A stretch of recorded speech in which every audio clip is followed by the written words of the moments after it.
Oh my goodness! What in the world is happening here?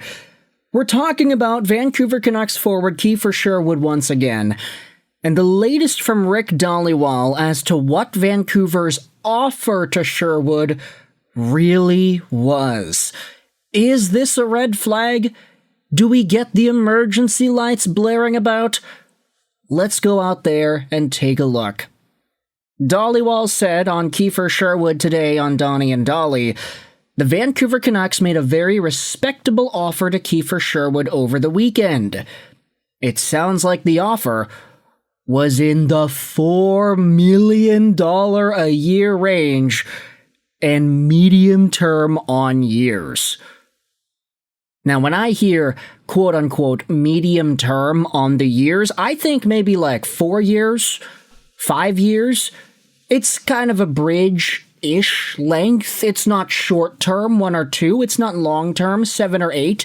It's 4, 5 something years. Let's say 4, just to make it a little easy. $4 million a year by 4 years, $16 million contract, and they said that these two parties are far apart? What?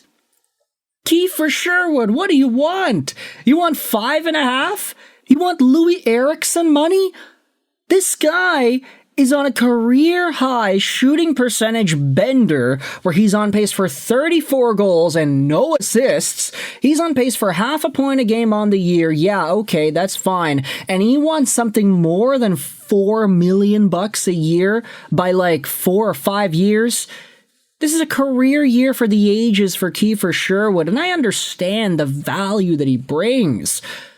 But the fact that this guy wants so much more, firstly, and the fact that Vancouver offered $4 million a season, secondly, I think it really does spell out some worrying things for Vancouver Canucks fans. You see, we have heard all the insiders speak out over and over that it's more likely that the Canucks trade away Sherwood.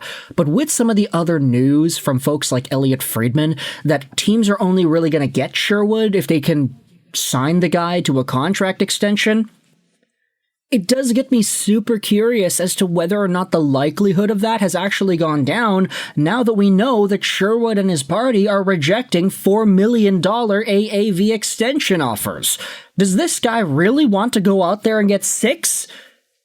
Let's go out there and read some of the comments. Bresser99 says, we are going to sign him to a lengthy contract. His production will drop off significantly, and Alvin will have a presser similar to the Besser one saying how the market wasn't there. Being a fan of this team is masochism incarnate.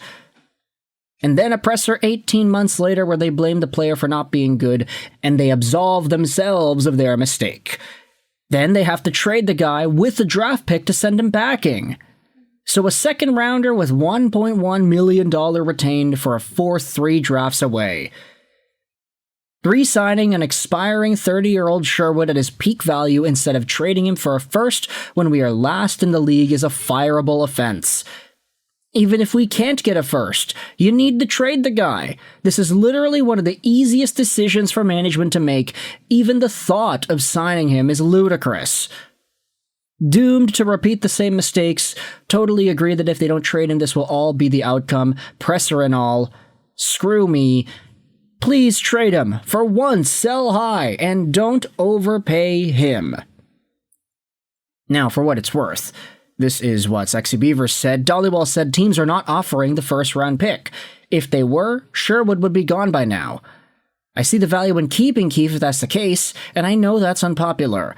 I'd pivot to moving JDB and or a Connor Garland. Even if they don't get a first for him, we should sell. We should look to move JDB and Garland as well.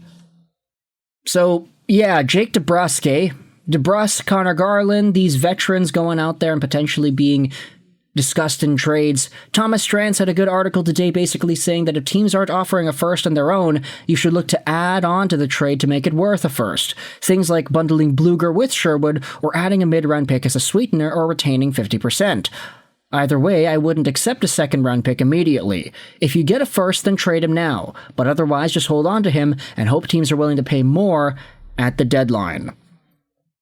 But I wonder, If the Vancouver Canucks offered Sherwood $4 million a year, and the biggest contingent on a trade being done is if a team can think they can re-sign the guy, if they feel that $4 million is already too much, if they look at Kiefer Sherwood and say, hey, is that a $4 million player, even in the prime season of his career where everything's going right? Probably not. Is this a guy who's going to ask for 6? Why would we trade for that guy if we want to re-sign him and he wants too much? This does not seem like a productive move at all from the perspective of the Vancouver Canucks long-term building, because Kiefer Sherwood is 30 years old, he'll be 31 in 2 months, and he's shooting at 17% on the year when his career average is like 11. The guy is on a heater of a season, which is amazing, and he deserves the bag to get what he needs for the rest of his life based off of this play. But if Vancouver is the team that gives it to him, and they started out at $4 million a year and he rejected that, I severely question the extent as to which Sherwood is demanding on his contract and Vancouver's willingness to actually build for the long term. Is Kiefer Sherwood the answer for what this team wants to do? I'd highly argue no. So with that in mind, I want you to let me know your thoughts in the comment section below. Does this set any alarm bells ringing? The idea that Vancouver already offered Sherwood $4 million a year on a contract extension, only for reports to come out that they're still very far apart. What does that mean for what Sherwood's party wants in these negotiations? What's his ask? And does that hinder the ability of Vancouver to making a trade? Does it make it more likely that the Canucks just try to tighten down and re-sign the guy instead? This is what happened with Brock Besser last time. And now we're looking at a situation where Kiefer Sherwood could be on the cusp of repeating a Dakota Joshua. Hopefully without the cancer, though. Let's scroll down and read some of the other comments. You've got How I Met Your Mother over here. Hello, Barney. This is the exact sort of player that the team should be trading right now. He's never had higher trade value. He's 30 on a team that's looking to get younger. I wish we were in the reality where extending him made sense, that we were competing for the cup and needed players like him. He's an exciting player and this team would miss him tremendously. Unfortunately, the Canucks are not in that reality. His value to the team is the trade assets that he can bring in.